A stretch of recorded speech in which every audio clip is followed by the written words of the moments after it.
Right, hello everyone, and welcome to Warren's Team Talk. Thank you very much for coming and joining me today. I hope that you're all well and healthy and safe and everything. Um, so what we're doing today, I'm going to review the FA Premier League matches for the weekend that took place over the weekend of the New Year's celebrations. So that should be quite interesting. There was a lot of drama, a lot of incident, and a lot of upset from a lot of people at some of the games. And I'm sure there will be plenty of discussion about that. But before we get started, please remember to put a like on the video. Please remember to subscribe to the channel. And please remember to share it around and hit the notification bell as well, just to make sure that you don't miss out on any new uploads that I make. Anyway, so we've got a couple of people in the chat already, which is great. So James Dunlop says, "Hi Warren, I hope you're well." Yeah, I'm good, mate. Happy New Year to you, buddy. I hope that you're okay. And I hope that you didn't have too many nasty side effects from your booster the other day. But yeah, I hope you're doing all right. And Taib says, "Hi, Wazza, how's it going? Laugh out loud." Yeah, I'm all right, buddy. Nice to see you. I hope you're all right too. Taib says, "Hi, James." And James says, "Smash the likes and subscribe, guys." Absolutely, James. Well said, mate. And James Dunlop says, "Hi, Taib." So everything's fine here. So without further ado, let's get into this show and see what's going to happen. So, like I said, this is match day 21 for the FA Premier League, and as has happened quite a lot recently, the scheduled fixture list for the match day 21 was affected by the old ding dong, and two of the games that fell to the ding dong were Leicester City against Norwich and Southampton against Newcastle. So yeah, there you go. So the other games saw Arsenal play Man City, Watford against Spurs, Crystal Palace against West Ham, Brentford against Aston Villa, Everton against Brighton, Leeds against Burnley, Chelsea against Liverpool, and Manchester United against Wolves. So at the start, before the match day kicked off on New Year's Day, Man City was sitting top after playing 20 games with 50 points. Chelsea was second with having played 20 games with 42 points. Liverpool was sitting in third, having played 19 games with 41 points. Arsenal were fourth, with played 19 games with 35 points. West Ham were fifth, having played 19 games and got 31 points. Tottenham were sitting in sixth, having played 17 games and had 30 points. And Manchester United was seventh, having played 17 games and had 28 points. And Wolves were eighth, we're eighth, having played 18 games and had 25 points. So the bottom three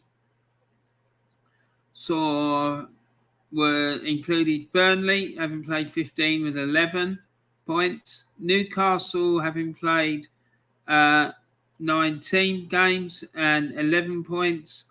And Norwich, having played 19 games with 10 points. So, and fourth bottom was Watford, who'd played 17 games and 13 points, and then 3 points above them were Leeds United. So it was getting looking increasingly more dicey for the teams in the bottom 3 or 4 there.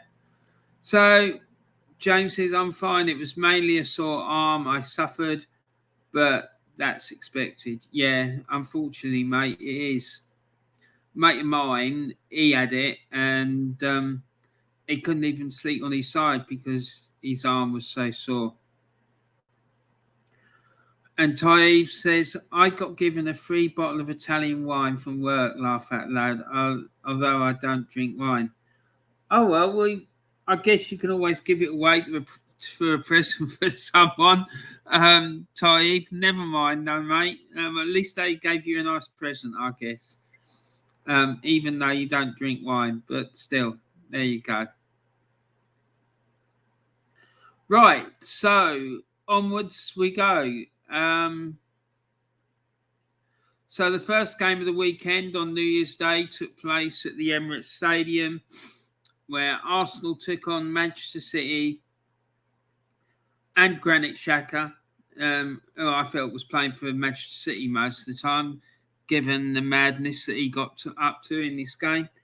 Why he still getting picked, given all the mistakes that he makes and games that he throws away, it's just beyond me. I would have sold him years ago. He's just not good enough. He's an accident waiting to happen, and he's a liability as far as I'm concerned. And I just can't see how or understand why people keep defending this man. He is costing the club point after point after point. 2 games now against Manchester City this season. He's played. He got sent off in the first game when Arsenal won 5-0. And then this game on New Year's Day, he gives away a penalty. And it was a penalty. Absolutely no doubt about it. I've heard people saying the guy was falling already. But at the end of the day, you don't pull someone's shirt in the penalty area and expect to get away with it. It's absolutely madness. So, yeah, I just don't understand how he's still at the club. I just don't get it. Arsenal played really well, I felt, in the first half. Good goal from Bukayo Saka and assist from Kieran Tierney. And then in the second half, Granit Xhaka happened. He gave away a penalty to Manchester City. They scored in the 57th minute. A few minutes later, Gabriel gets sent off after being booked a few minutes before, after hauling the Manchester City player to the ground. And he quite rightly got his marching orders. I mean, I'm sorry, but, you know, you might not be happy with the refereeing decisions, but you just got to get on with it, unfortunately. Taib says, Arsenal fan base, we got robbed, blame the ref, laugh out loud. Yeah, it's a joke, mate. They always blame the referee. I used to be the same. I was always blaming the referee. I remember once I stopped going for about 6 months because I got so fed up with the referees. I don't think it's the referees are deliberately targeting Arsenal. I just think the referees are shit, and that's all there is to it.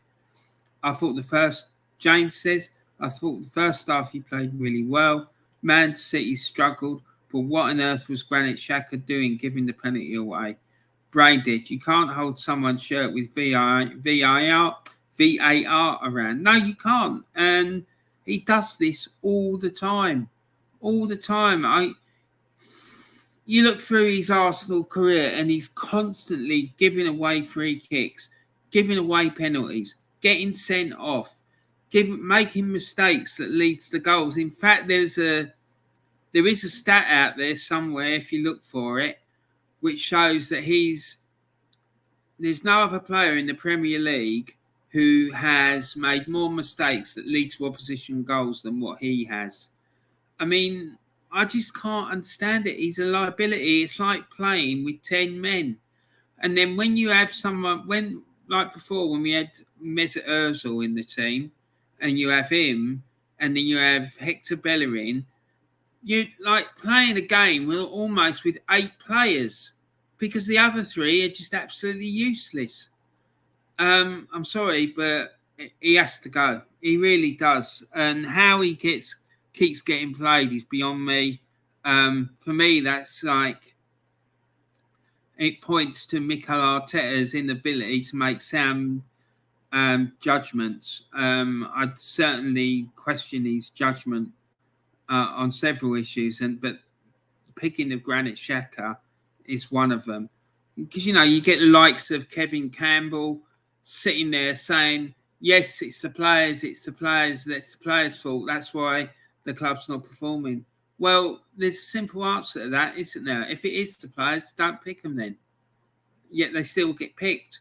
It's crazy, absolutely crazy. It's just like none of these people who are backing this manager are able to make rational arguments about why Mikel Arteta should still be in a job. It's just complete. None of none of the arguments they make are sound arguments. If I thought they were, I'd be a lot more willing to listen to them. But I'm sick of hearing it. Sick of hearing the same old bullshit excuses time and time again, which just don't hold water. A 5-year-old could see through these bloody excuses. It's just a joke. James Dunlop said the heads went after that, and the sending off were after that, and the sending off to Gabriel. Yes, mate, absolutely. I'll tell you what, Xhaka would fit into our side because we give goals for fun, laugh out loud. Mate, don't make the situation worse. That'd be like putting a match on a load of petrol. It just makes the situation worse. Don't wish for that because it could happen. Do you know what I mean? And he would be a disaster for Everton.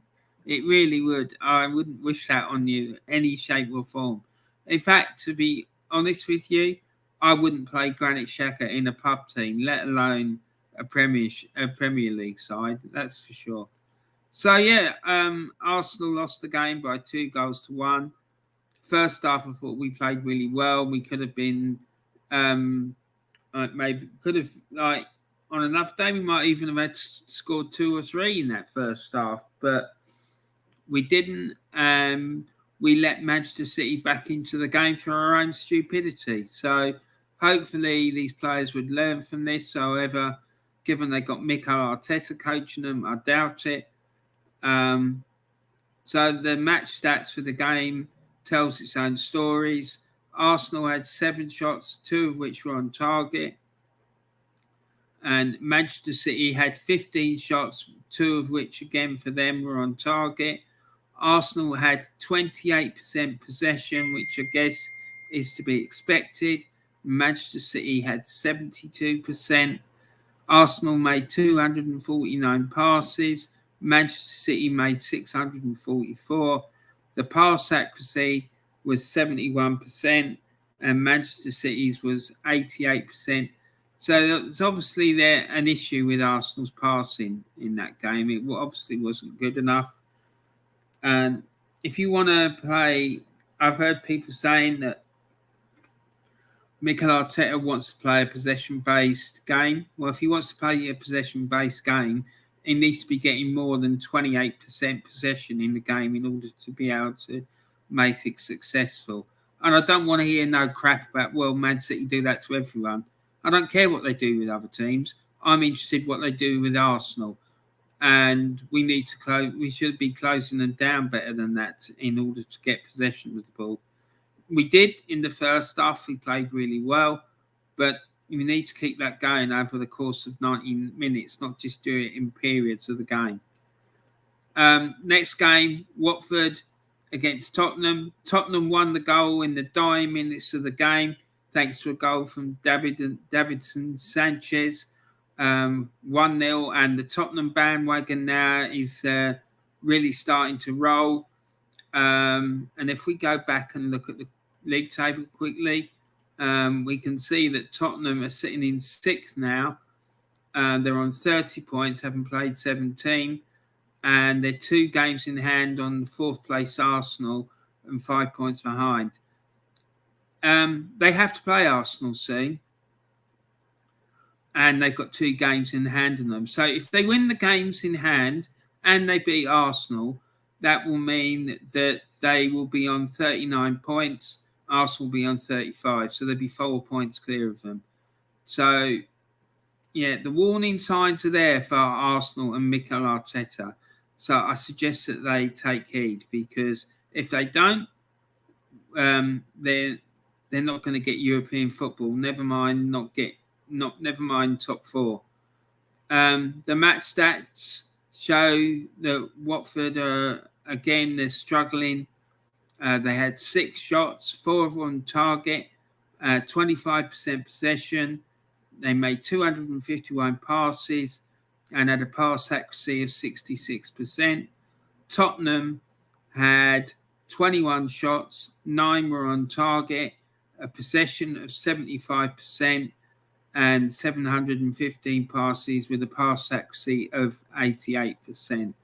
So clearly Tottenham were well on top in this game for long periods by the looks of it. Next game was Crystal Palace. Crystal Palace entertained West Ham.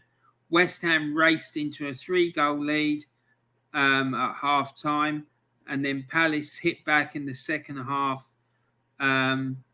with 2 late goals to bring the game back to 3-2. Palace's goals came from Edison, Edouard, and Michael Olise.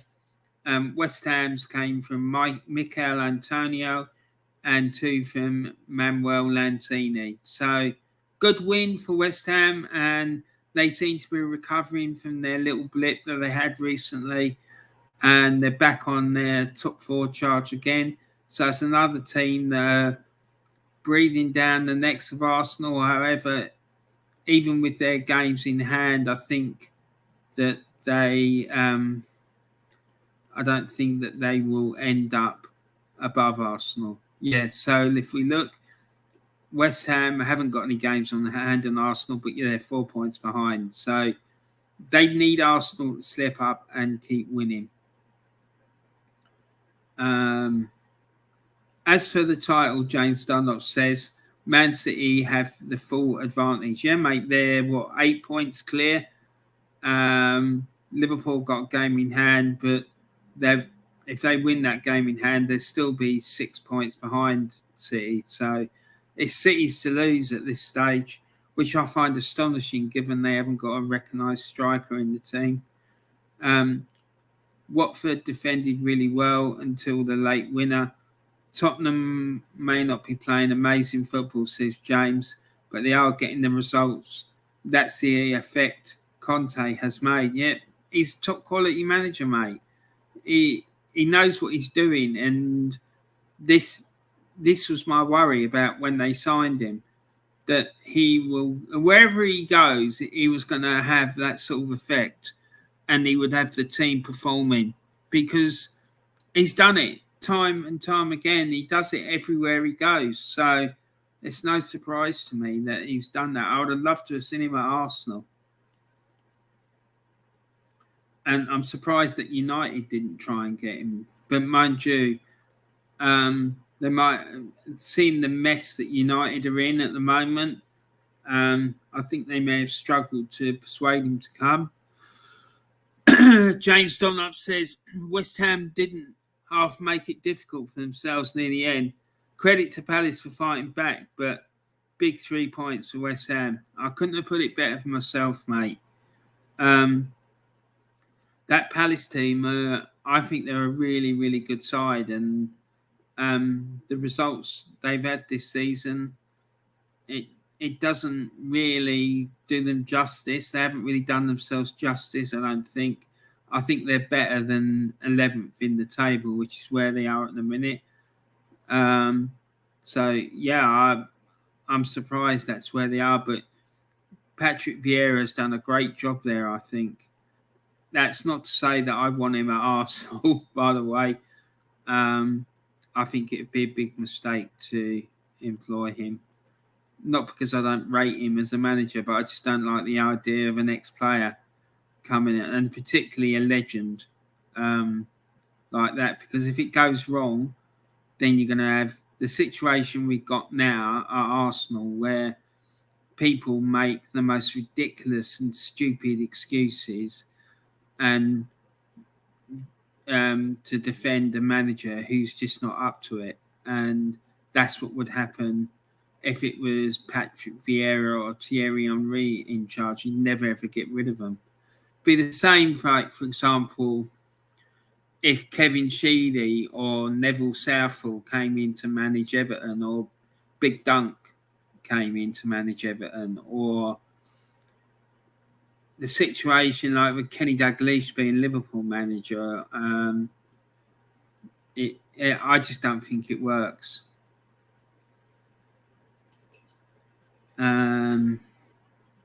West Ham didn't. Oh yeah, we've read that. And Dan Evans is in. Hi Dan, nice to see you, mate. Thanks very much for popping in.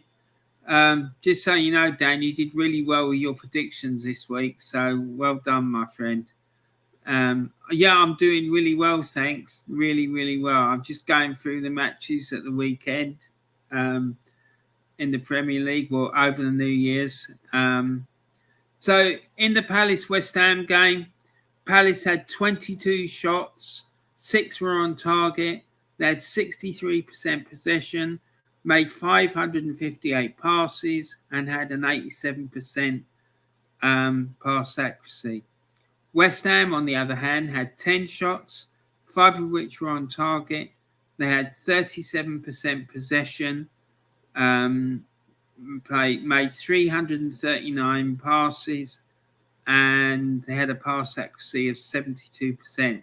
So, yeah, that's sort of, those stats tend to show that West Ham did well to win the game, really. Even though possession isn't necessarily an indicator that you're the better side, I think winning a game when all the stats point to the opposition like that is a good feat. Brentford against Aston Villa.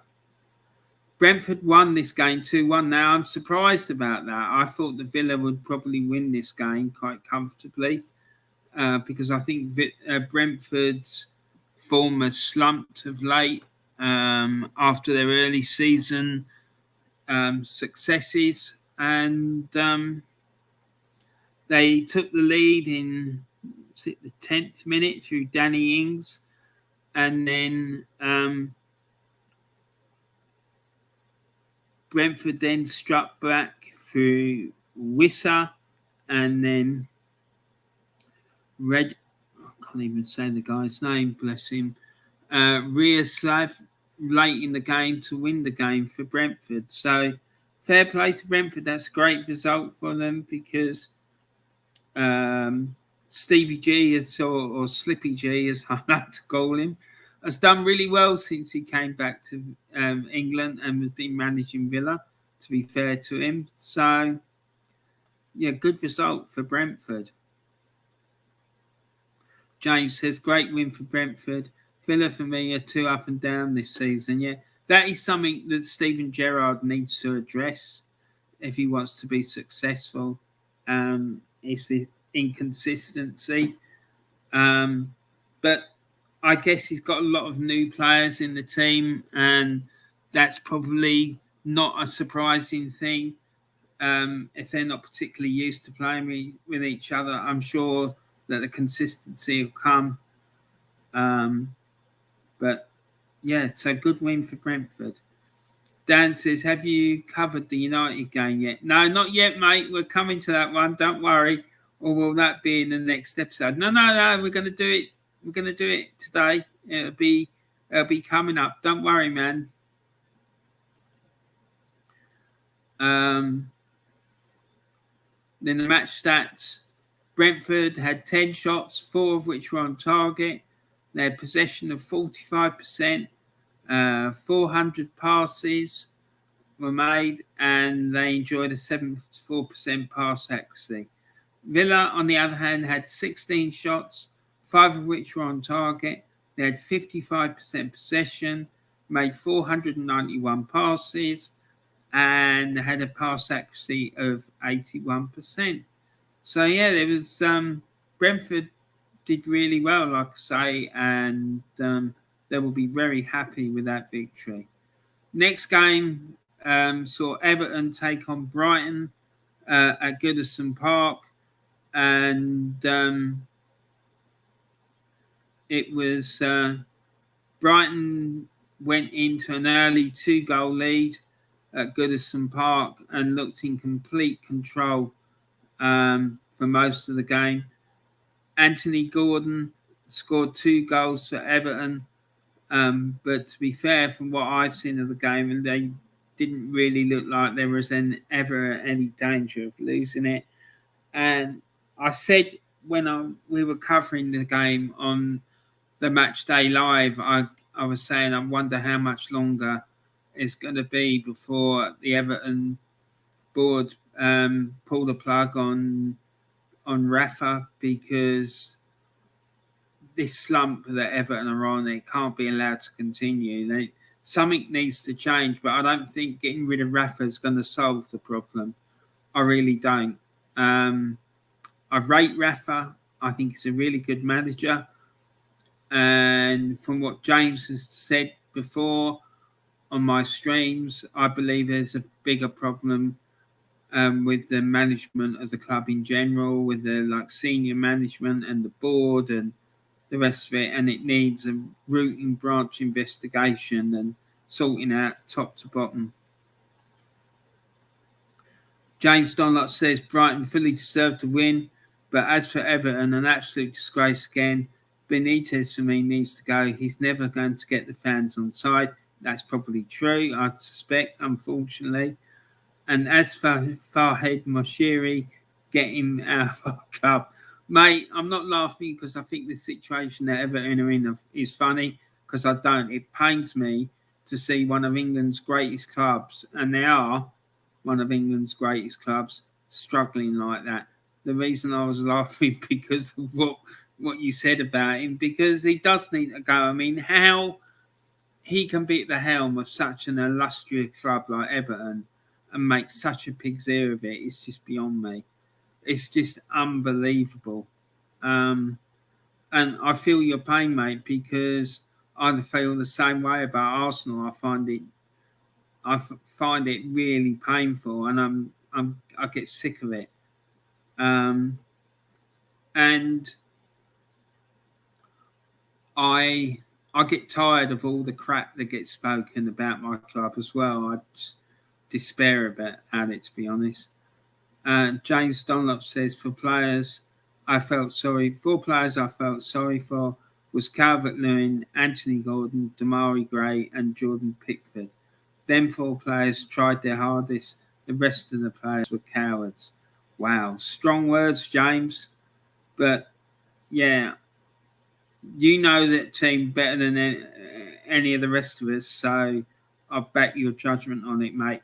Now, I heard that was talk the other day that one player didn't want to play or something. Is that true? That one of the players turned around and said that he didn't want to play? If we don't go down this season, then next season we'll be back down there again. God, I really hope that doesn't happen, mate. I just can't believe that Everton would be relegated. I just can't, because I've never ever seen anything other than Everton playing in the top league in England. I haven't. I've been watching football since I was 5 years old, which was 1972, and Everton have always been in the first division. There's been a few times when it's got a bit hairy, but they've always been in the first division. And when in the 80s, Everton were really strong. They were winning trophy after trophy, going out in Europe and performing well there as well. They won the Cup Winners' Cup. And they probably would have won the Champions League as well, as if English clubs hadn't have been banned. So, yeah, I just think it's absolutely disgusting. Every home game has become toxic. Where I was sat, I saw 2 kids in absolute tears because of how toxic it was getting. Moshiri has caused that. Jesus, that's terrible. Look, kids are crying because of the atmosphere inside the ground. That's just not. I find that sickening, to be quite honest. And that man, Mashiri, the man who's responsible for all of this, he needs to hold his head in shame and just walk away. He just needs to walk away, and he's obviously not up to the job. He clearly isn't, because otherwise he wouldn't be in this mess. I've tried to back Benitez, but after that on Sunday, he has to go. Mate, something has got to change. It really has. And I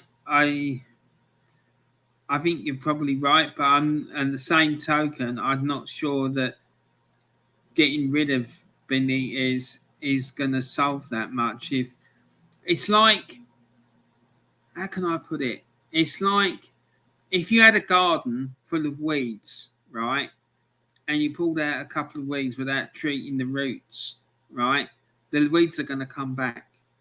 And that's the way I look at Everton. You could get rid of Benitez and bring another manager in, but the same problems are going to keep occurring because the club isn't being run properly by the board. I mean, his tactics might be a bit array. He might have lost fans. And I remember saying to you at the beginning of the season, if things start going badly for Rafa, then I think the fans would turn on him. And it sounds like that's what's happening. Warren, I joined that Facebook group, but when it comes to Facebook, I'm clueless. Well, you're not the only one, mate. I am as well. When I saw the notification asking that you'd requested to join, I was really struggling to know what to do. Right, which part of the group do I leave my match predictions? Do you know what? I'm not 100% sure, mate. I really ain't. I'm not really sure how it's going to work. So if you want, you can email them to me, because my mate Mick, that's what he does. He emails them to me to the Warren's Team Talk email address, or James puts them on the stream when I'm doing the previews for the Premier League games. You can do it that way if you want to. Or you can leave a comment in one of the videos that I've done. It's up to you. I'll have to have a look into this Facebook thing and see if I can work out how you can do it, because I'm not 100% sure. The idea, the reason I mentioned about the Facebook group is because I always put the fixtures on there so that people can see what games there are, right? So I said, people, there's a sheet on there that will tell you what the fixtures are. If you want, download it, put the results on it, and then email it to me. If you want to do it that way, you can as well. But yeah, I'll have to see if there's a way for you can do it. Maybe when I put the fixture sheet in there, I think there's a facility where you can put a comment in saying what you think, like Facebook, where you go into the comment section and leave a comment. I think when they're on the Facebook page, when I put in the document showing what the fixtures are, I think there's a facility for you to like it, and you can put a comment, I think. And if you want to put a comment with the predictions in, I think that might be the way to do it. But let me have a look and I'll come back to you. James Donald says Moshiri has become the new Mike Ashley.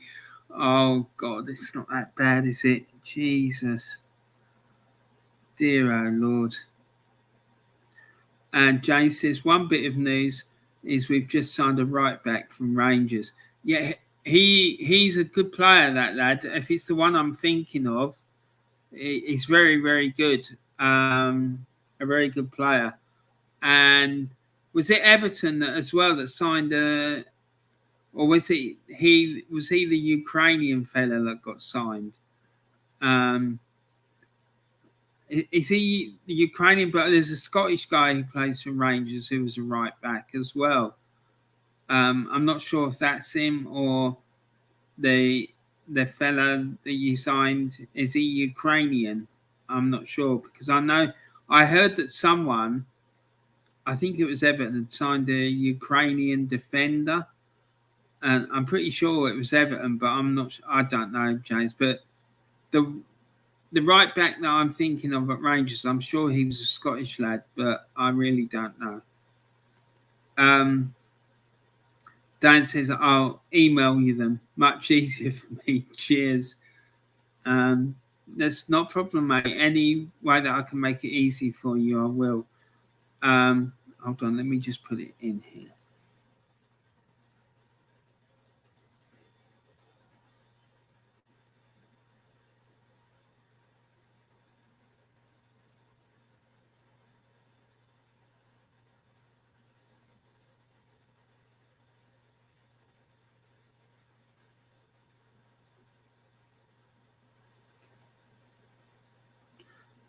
Yeah, so there you go. There's the email address, just in case you haven't got it. All right, let me just put that up. So pin that in the chat. Right. James Dunlop says, we signed that Ukrainian fella as well from Kiev. Patterson is the one we've just signed from Rangers now. Yeah, I've heard that Patterson, I think it's the one I'm thinking of. He's a very good player. He's a good prospect. So I'm sure he'll do well for you. But we'll see. So, moving, if we go back and look at the league table. So that defeat now has put Everton in 15th. I'm sorry, James, this is probably really painful for you, mate. It's put Everton in 15th place in the table. They're on 19 points, so they're 6 points clear of fourth and bottom Watford. So it'd have to get a lot worse for Everton to be in trouble of being relegated, but it's not a comfortable position to be in by any stretch of the imagination. So I'm sure that Everton will need to do something quite dramatic quite soon if they're not going to have another painful rest of the season. So anyway, the match stats saw Everton having 17 shots, 6 of which were on target. They had 49% possession, made 395 passes, and 72% pass accuracy. Brighton had 12 shots, 5 of which were on target. They had 51% possession, made 425 passes, and they had a 72% pass accuracy. James, just quickly, if Everton were to get rid of Rafa, who would you like to see come in? What is even more ridiculous, says James, is we have to score at least 3 or 4 goals to win games now because we cannot defend at all. That is really bad, isn't it? But you didn't need 3 to beat Arsenal, mate, did you? Even though you did put the ball in the net 4 times against us. Yeah, so I'm pretty sure you'd like to be playing us every week so that you can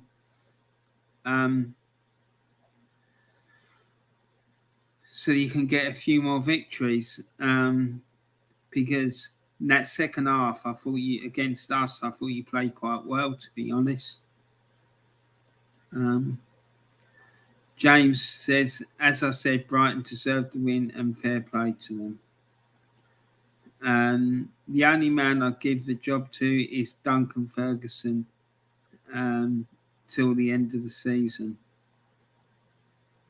And then as a long-term replacement, what would your thoughts be?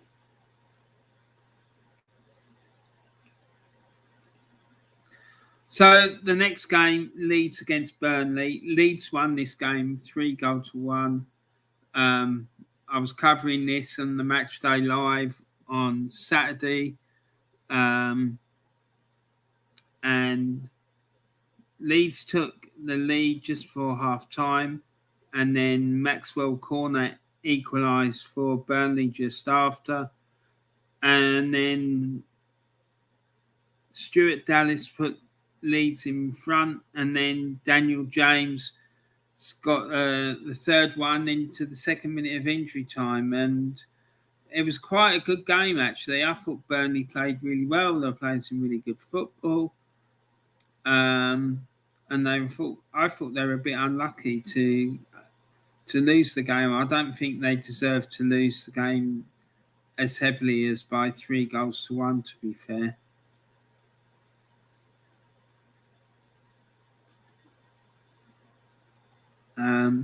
For long term, I haven't got a clue, to be honest, says James.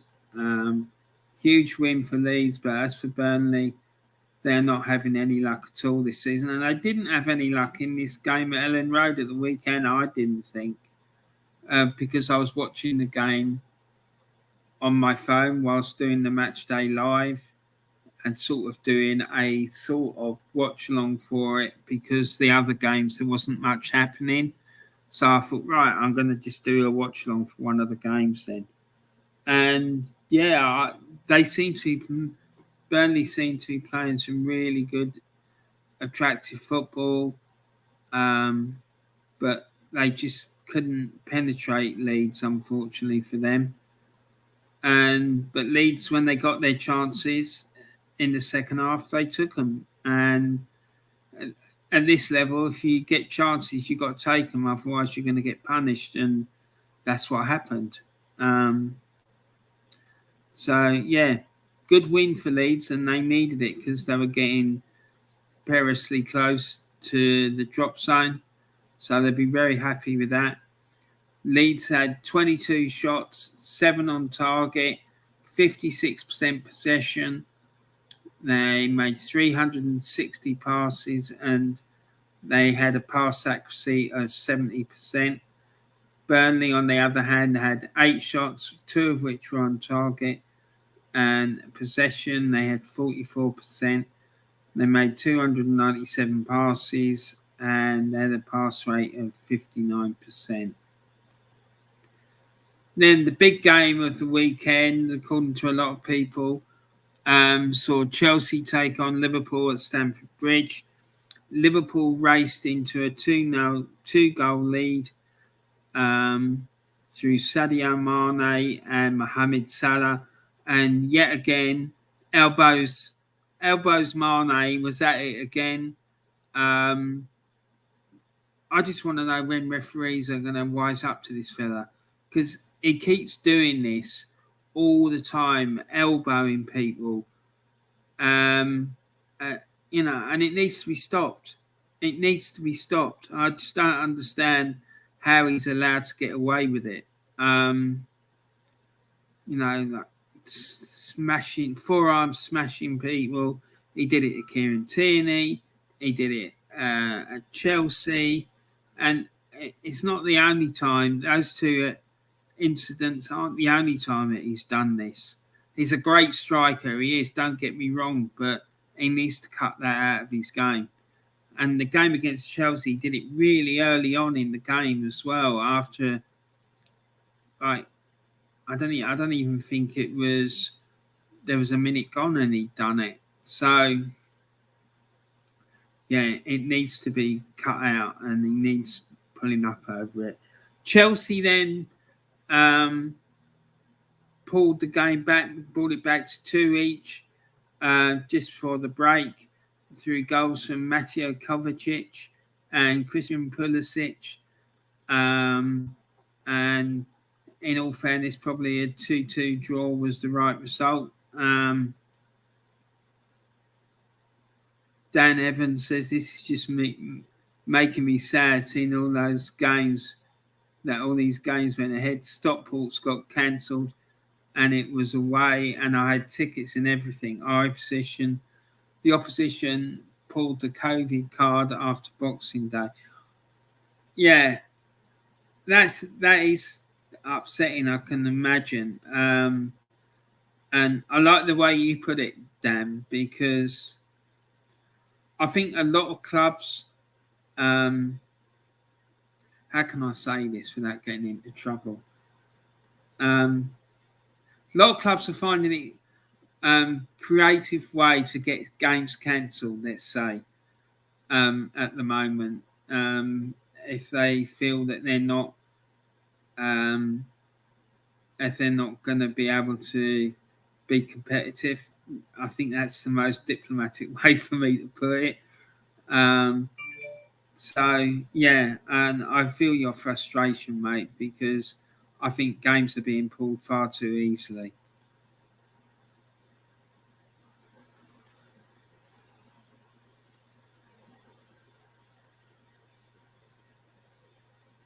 And Dan says after beating them 5-1. So yeah, I'm not. Was that in relation to the team that you were supposed to play this weekend? You'd beaten them previously 5-1 or something. Is that what you mean, Dan? I'm not 100% sure, mate, but yeah, I do feel your frustration, mate. It's not good. The result at Stamford Bridge was perfect for Man City. The draws are costing both Liverpool and Chelsea. Yeah, 100%, mate. And they're walking away with it. They did.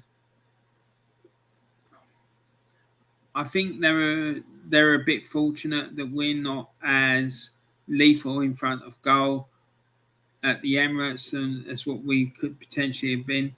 Because if Arsenal had gone in at half time 2 or 3 ahead, I think they might have struggled to get back into the game. But this is Man City we're talking about, and they can score 2, 3, 4 or more against any side. So who knows? But yeah, I just think it's a progression, and they're going to win the league comfortably. I really do. You'd have to say that now that they're gonna, it's gonna, they're gonna walk away with it. They really are. The way things are at the moment, unless something changes, you can't really see anything other than Manchester City winning it at a canter. James said Man City would have to lose 4 or 5 games for the teams of, for the likes of Chelsea and Liverpool to close the gap, but I can't see that happening. No, I think you're right, mate, because they're so far ahead now. Let's get the league table back up again, and we can have a look at it. Right, here it is.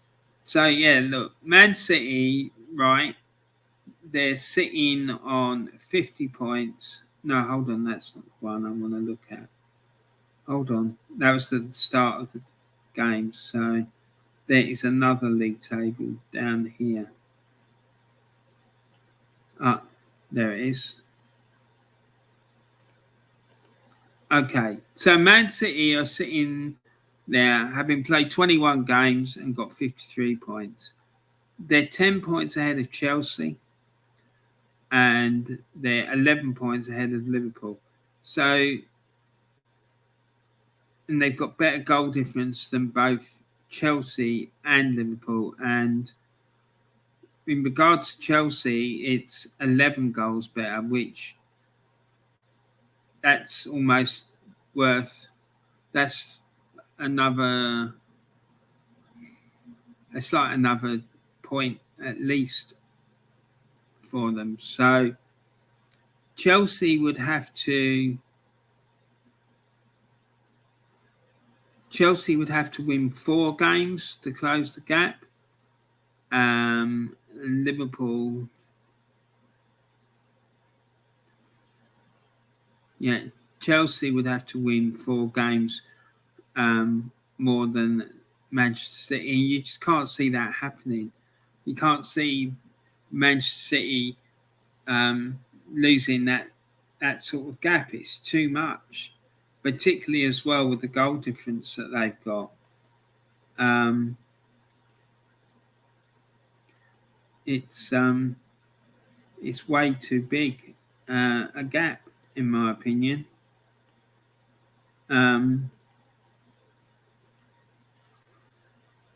So The match stats for this game were that Chelsea had 15 shots, 6 of which were on target. They had 56% possession, made 574 passes, and 82% pass accuracy. Liverpool, on the other hand, had 10 shots.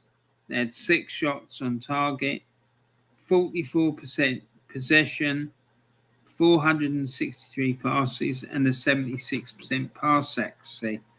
So, yeah, like I say, I think a draw in the end was probably a fair result. And then we come to the game last night. Manchester City 0, Wolverhampton Wanderers 1. Yael Martinez scored the winner in the 82nd minute. And the reporter on TalkSport referred to Manchester United's play as shambolic. I've also heard Luke Shaw come out saying that the United players are lacking motivation.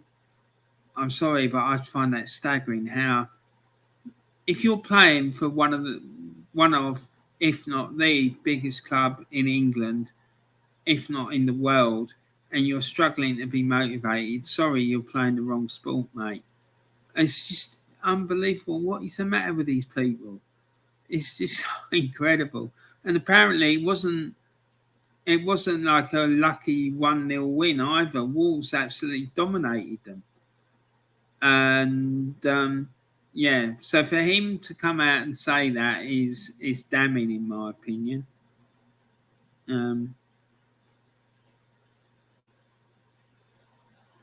Dan says yes. And YouTube limited me to 200 letters, so I couldn't fit it in. Right, okay. Dan, I'm not sure I know what you're talking about, mate. Were you trying to put a long comment in or something? Yeah, I don't know.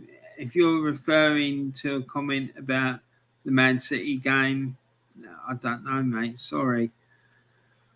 United have gone downhill, says Dan. I think you're right, mate. I think it was, I don't know, there's something nagging at the back of my head that's saying this has got something with them signing Cristiano Ronaldo, that he's had a really negative impact on the dressing room. I just can't understand where this is all coming from. And yeah, it just seems a bit weird, really. And like I say, I've got this nagging feeling in the back of my head that it's got something to do with him. Man United were absolutely shocking yesterday. That manager's job is a poison chalice. I'll take it.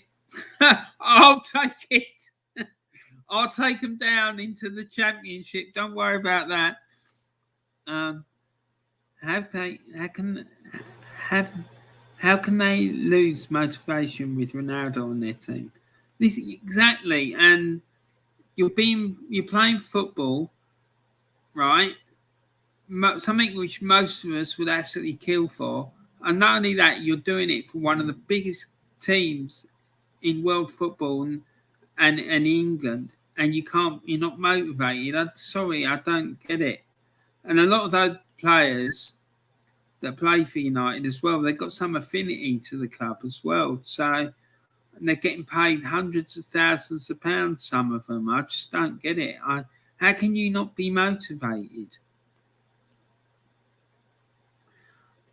James Dunlop said Wolves fully deserved their win yesterday. Sorry, laughing emojis. I ain't very good with making context. I was referring to Stockport's game being cancelled. Sorry. No, don't apologise, mate. I wasn't sure I knew what you were saying. So yeah, it was. I just don't understand this thing about the motivation. I just find it staggering. Right. Benai Mano. Right. That person who's just put that comment in that I've highlighted. I'm really sorry, but I don't understand what you're trying to say. Sorry. If you want to try again, I'll be happy to try and work out what you said. But if anyone else in the chat can tell me what they're, then I'll try and answer it. He means the amount of letters in the chat, Warren. Oh, okay. Thank you, James.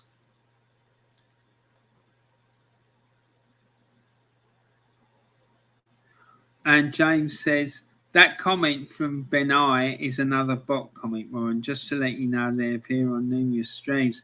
Yeah, I've had a few weird ones like that come up after the stream has finished. Like people have come back to watch it on playback, well, appearingly so. And I find it baffling. I don't understand, really. But thanks for telling me that, James. James said, I've seen them appear on numerous channels. Well, it's good to know I'm not the only one who's been targeted then, because I thought it was one of these dodgy... First of all, I was thinking it was one of these dodgy comments where someone was trying to get you to say something a bit mad. But, yeah, never mind. So, the match stats for this game. Manchester United had 9 shots, 2 were on target. That's bad, especially at home. 52% possession, 488 passes, and an 80% pass accuracy. And Wolves, on the other hand, had 19 shots, 6 were on target, 48% possession, 457 passes, and 81% pass accuracy. So, yeah, that's the match stats, and it clearly shows that Wolves were the better side, I think. So the league table after the end of the match day looked like this. Man City, as we were saying earlier, were 10 points clear of second place Chelsea, and a further point clear of third place Liverpool, although Liverpool do have a game in hand. Arsenal was sat in fourth on 35 points. West Ham was sitting fifth on 34 points.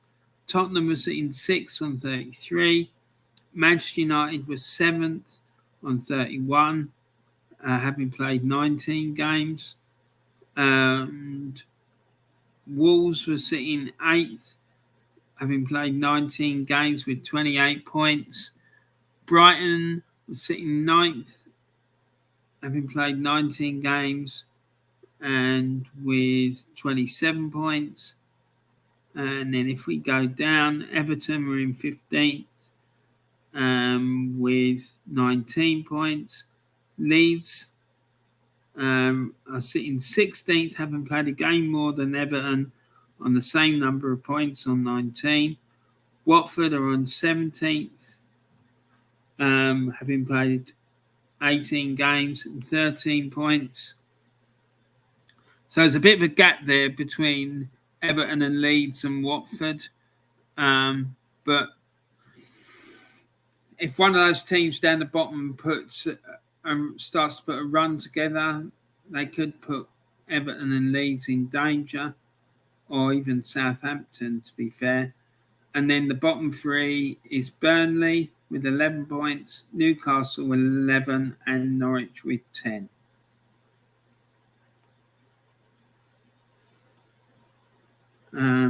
Dan says, hey, if you're getting bot comments, it means you're being noticed. I would take it as a good thing.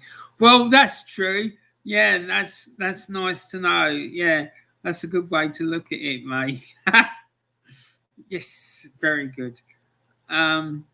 James Dunlop, laugh out loud, Dan. Absolutely. That's made me happy. One of my mates texted me after Liverpool's draw on Sunday, and he said, if Klopp doesn't win anything this season, then it may be it's time for him to go. I find that bizarre. Mate, I had this conversation with a Liverpool fan as well, who was saying a similar thing. about Klopp. Not this weekend, but a while ago. I just find it staggering that anyone who's a Liverpool fan would want him gone. I mean, look at the amount of trophies that guys won, the football they're playing, even the fact, even when they're not winning a trophy, they're challenging as well. I just find it absolutely ridiculous. I mean, sometimes football fans, they baffle me. They really do. I just find it staggering. I remember when I was travelling around watching Maidstone, I got to know the manager, a fella by the name of Graham Carr.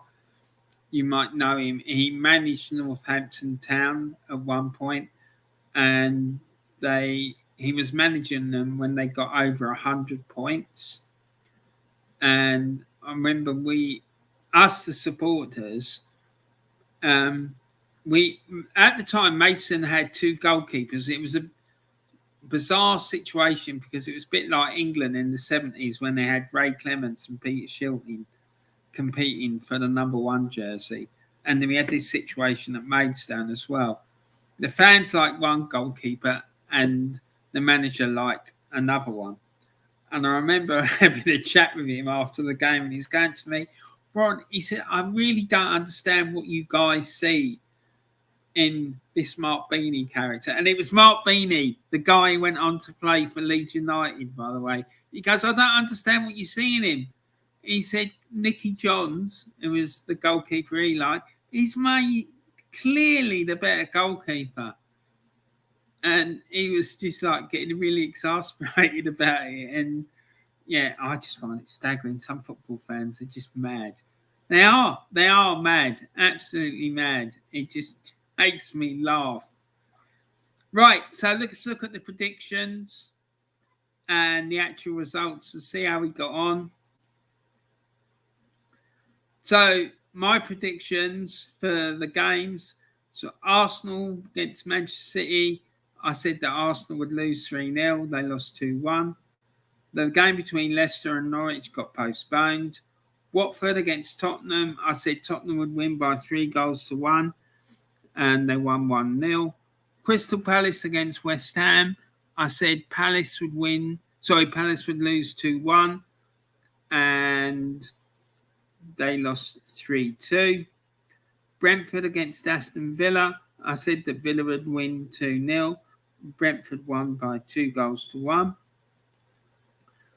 Everton against Brighton, I said Everton would win by 2-1, and they lost 3-2.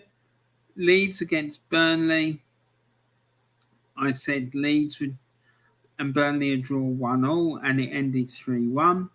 Southampton and Newcastle, as we know, got postponed. I said that Newcastle would win 1-0. Chelsea against Liverpool, I thought would end in a 0-0 draw, and it ended in a 2-2 draw. And Manchester United against Wolves, I said Wolves would win 2-0, and Wolves won 1-0. So what that meant was that this week, in his debut appearance, Dan from Stockport County, Dan Evans, won. He got 13 points this week.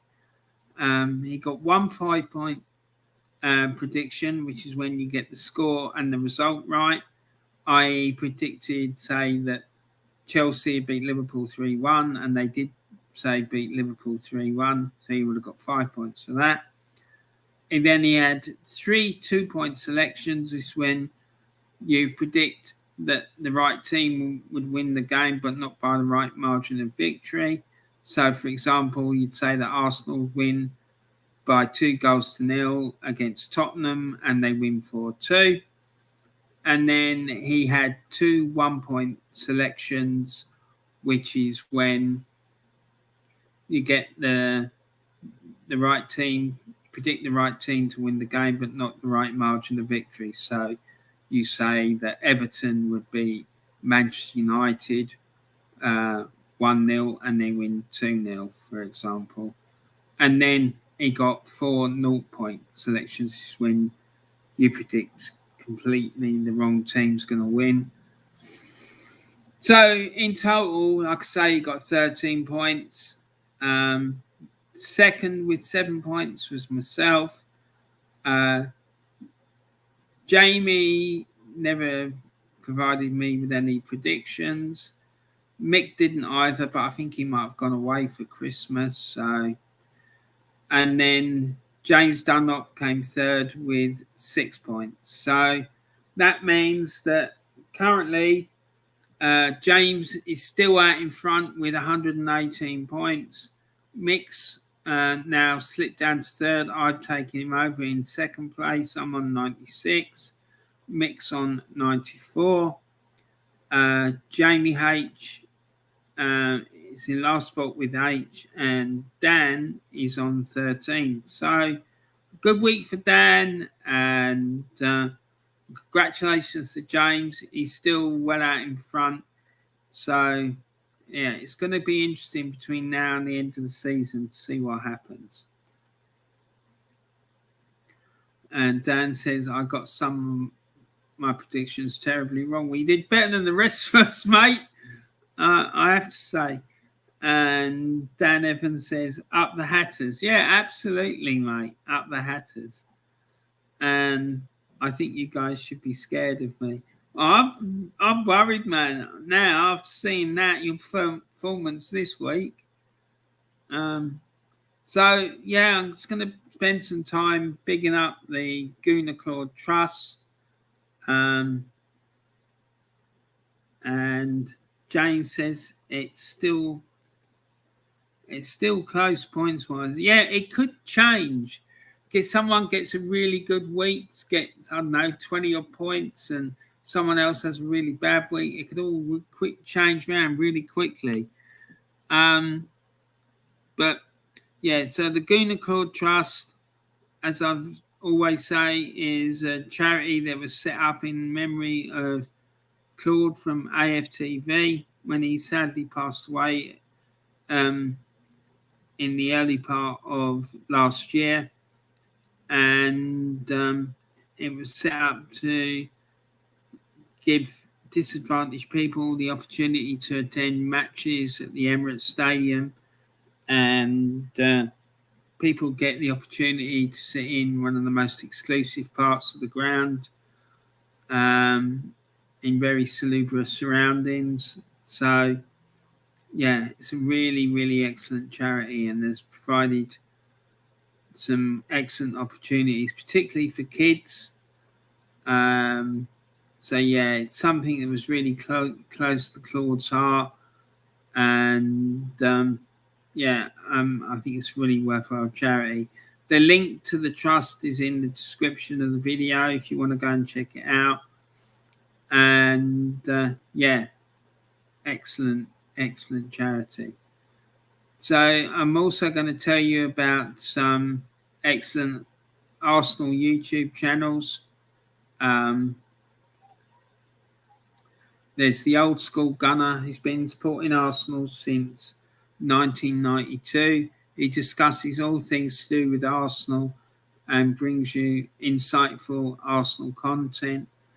And then there's Arsenal Alex. He brings you lots of really excellent content about Arsenal, including instant match reactions, which are brilliant, by the way. And I think it's tomorrow night. At about 7 o'clock, he's having Kenny Ken on his channel for a chat about the Arsenal, which should be amazing because Kenny Ken, he is able to assess football really well. His knowledge about sport is second to none, in my opinion, and particularly he speaks very well about Arsenal. He's a big boxing fan, as I am. So, yeah, check him out. Go and check out Arsenal Alex, particularly tomorrow night.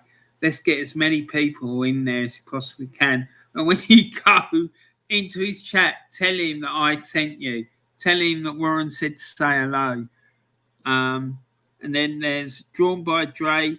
He brings you top quality Arsenal-related content, including his highly rated and excellent possession-based podcast.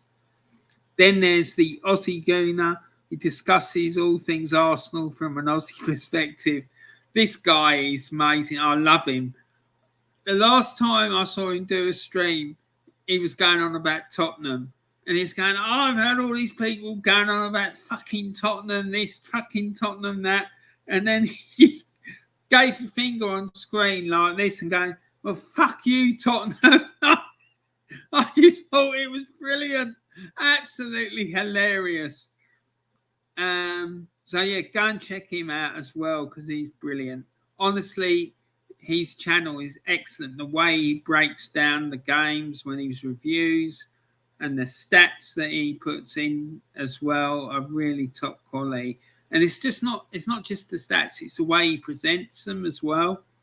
It's really, really good. And then there's Claude and the Bansta's channel. For me, it's the number one place on YouTube for heated football debates. Sadly, though, they haven't uploaded any videos for a while or done any live streams, which I find a bit sad. I hope they come back soon because I love the both of them, Diesel and Terry. I hope that they come back soon and do a stream because, yeah, they do great work. And then particularly when the two of them are on stream together, it gets really heated and really passionate between the two of them because they're at opposite ends of the Arteta in, Arteta out debate. And, yeah, they go at each other like cat and dog. So it's excellent watch. Yeah, so go and check out all these channels. Go and give them a sub and click on the like button, share the videos around, all that sort of stuff, because I'm sure you won't be disappointed. And the links for all these channels are in the video description. And what else we got here? James says, big up Kenny Ken, top man. Yeah, he is. I love Kenny Ken. He's a great guy. Catch you later, Rob. Stay safe, pal. Says Dan Evans. And James says, I think Terry and Diesel have been too busy. Not sure, but we'll see. Yeah, that's what I think as well, bless them. Because I know that both of them are, they've got full-time jobs and whatnot. So it must be really hard for them. So, because it's not easy running a YouTube channel. I didn't realise myself how much work there would be involved when I started this. And it is really hard. Warren, don't know why autocorrect changed it to wrong. Mate, autocorrect's got a mind of its own. It's hilarious. Bloody autocorrect. Absolutely, mate. Anyway, guys, that's the end of the stream. I'm going to be uploading a preview of the QPR against Rotherham FA Cup third round tie. If not today, probably tomorrow, because this weekend it's the FA Cup third round. Obviously, this weekend I'll be doing a match day live and we'll be looking at all the games in the FA Cup third round. I can't wait. I love the FA Cup third round. It's one of my favourite days in the football calendar. It's going to be wild. So, yeah, look out for those. I'm also going to do another video in the Groundhopper Diaries series as well, which I'm putting that together at the moment. So look out for that. So take care, everyone. Laugh out loud dances. James, I was about to say, who's Rob? Yeah. No, I didn't want to burst his bubble, so I thought I'd just let it go. And Dan says CYA.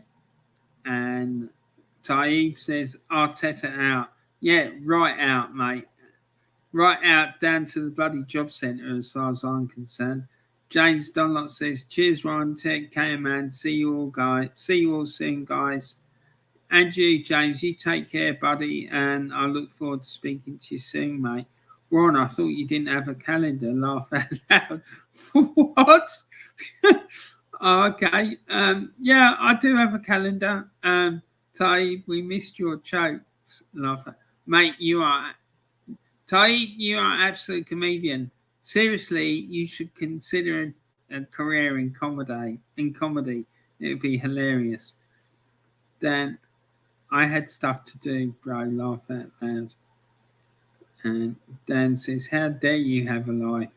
Exactly. How dare you do that? That's disgusting. Anyway, guys, I'm going to end it there. Thanks for coming and watching. Thanks to everyone who's going to be watching this on playback. Please put a like on the video. Please don't forget to share it around with as many people as you possibly can. And if you're new around here, please don't forget to subscribe. I'd really appreciate that. And look out for these other videos that I'm going to be uploading in or be live streaming in the next few days or so. So I'm sure they'll be great, or hopefully they will be. Who knows? Yeah, but thanks for watching, everyone. Please take care of yourselves. Stay safe. Stay safe. Keep talking. And as I always say, please make sure you share some love and kindness around the world. And take care of yourselves. How dare Arsenal fans Arteta in? Laugh out loud.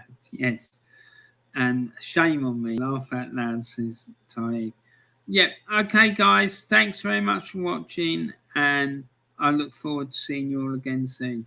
Take care, everyone. Thanks for now. Bye.